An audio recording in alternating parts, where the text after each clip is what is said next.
It is the most important 33-kilometer stretch of water on Earth. And right now, it's turning into a financial battlefield. What if I told you two massive Chinese oil tankers just refused to go through it and returned to the Persian Gulf? Not because of the weather. Not because of pirates. But because something way bigger is happening.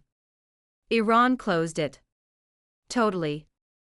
It has become the world's most dangerous spot. It is called the Strait of Hormuz. But the name does not matter much. Its closure does matter. A narrow passage, around 20 miles wide at its narrowest part, it lies between Iran and Oman, connecting the Persian Gulf to the world. It is the gorge for world economy, and Iran just closed it. Before the conflict between the US, Israel and Iran that took place suddenly 4 weeks ago, every single day, roughly 20% of the world's oil supply flew through this one bottleneck. That's about 17 to 20 million barrels of crude oil per day, according to agencies like the International Energy Agency. Now, this strait is closed and the US cannot do anything about it, although Donald Trump claimed victory on social media multiple times. Oil prices spike. Stock markets panic. Governments start sweating. Especially the United States and countries that support Donald Trump. But suddenly, no one is standing behind the POTUS. Even Japan is staying away from him, although the Japanese PM has shown her utmost subordination to him in Washington. Now imagine this. You're a country trying to buy oil. Your tanker reaches the strait. And Iran basically says, you can pass, but maybe not on your terms anymore. Here's where things get interesting. Instead of just using military pressure, Iran starts experimenting with something quieter but way more disruptive. Economic control. There have been discussions and signals, though not a confirmed universal policy, that Iran is increasingly open to non-dollar settlements, especially with key buyers like China. And that matters because of one thing, the petrodollar, the system everyone depends on. Since the 1970s, oil has been traded mostly in US dollars. That is called the petrodollar system. It means countries need dollars to buy oil, and they have stockpiled dollars, even though they know those green bills are becoming toilet paper. The petrodollar system gives the US massive financial power, enabling it to borrow cheaply and indefinitely, run large deficits, and sanction other countries at will. Now, here's where it gets interesting. China is challenging the system. Gradually, not aggressively, though. Beijing is already the largest buyer of Iranian oil, often through indirect or discounted channels due to sanctions. Some estimates suggest China accounts for the majority of Iran's oil exports, sometimes around 80%. The US does not allow other countries to buy Iran's oil, and China does not care. So if Iran says to oil tankers through the Strait of Hormuz, pay for oil in the Chinese yuan instead of the US dollar, China's basically okay with it. Because Beijing knows how to print RMB the way the US prints its dollars. On March 27, Iran declared the total closure of the Hormuz Strait, which is not surprising. The surprise came when 2 Chinese vessels avoided the Strait of Hormuz after Iran's declaration. People are wondering why even Chinese vessels are becoming so cautious, because China is supposedly one of the very few countries that can pass the strait.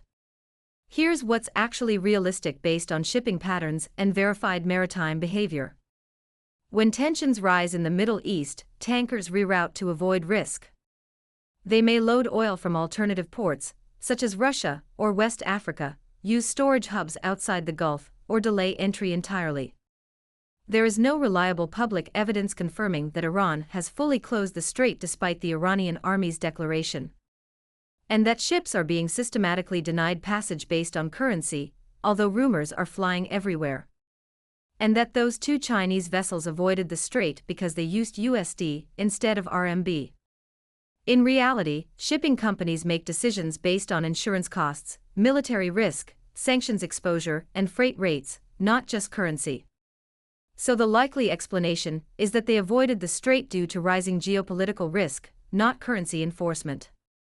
However, a report by Fortune on March 26 suggests that Iran is already charging a toll, in yuan, for oil sold through the Strait of Hormuz as American ground troops prepare to enter.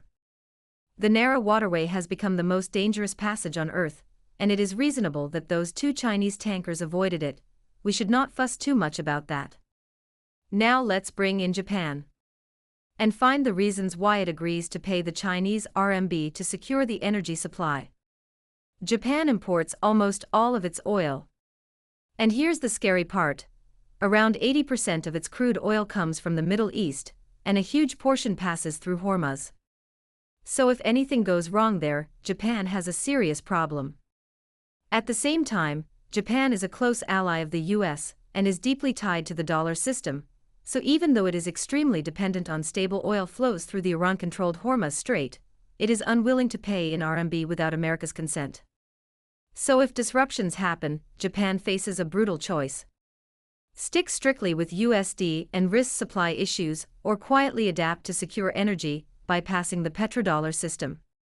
So far, there is no confirmed evidence that Japan has agreed to pay for oil in RMB through Hormuz, despite multiple sources claiming so. Even if Japan does not openly adapt but stealthily, such arrangements in non-dollar trade matter. And the scaring part is that the US did not stop Japan from doing that. So the reality might be that Washington greenlights such deals because it could not help Japan on this matter. Then, let us look at China and see why it becomes the biggest winner of the war. It isn't rushing in with warships, although Donald Trump reportedly begged Xi Jinping to do so. Beijing is playing something much smarter. It has been trying to internationalize the yuan for years. But there's one problem: global energy trade is still dominated by the dollar. So moments like this are opportunities for the Chinese. If even a small portion of the oil trade shifts to the yuan, it increases global demand for RMB, builds alternative financial systems, and weakens dollar dominance, though slowly. For the United States, this isn't about one tanker or one non-dollar deal. It's about direction. If the world starts saying, "We don't need dollars for everything," then, over time, demand for USD could drop, borrowing costs could rise, and sanctions could lose power. Not overnight, but gradually. So what's actually happening? Let's connect the dots. Iran controls a critical choke point, China is open to yuan-based trade, Japan is under energy pressure, and the US wants the petrodollar system to maintain its dollar hegemony. The petrodollar system is warping slightly. Even though systems like this don't collapse in a single moment, changes are still taking place. They change like this. First exceptions, then experiments, then patterns, then a new normal. And right now, we might be at step 1. So let Clara ask one question. If countries can start buying oil without using US dollars, even just a little, even just quietly, how long before they start doing the same for everything else? Not 10 years from now. Not even 5. This shift might already be starting.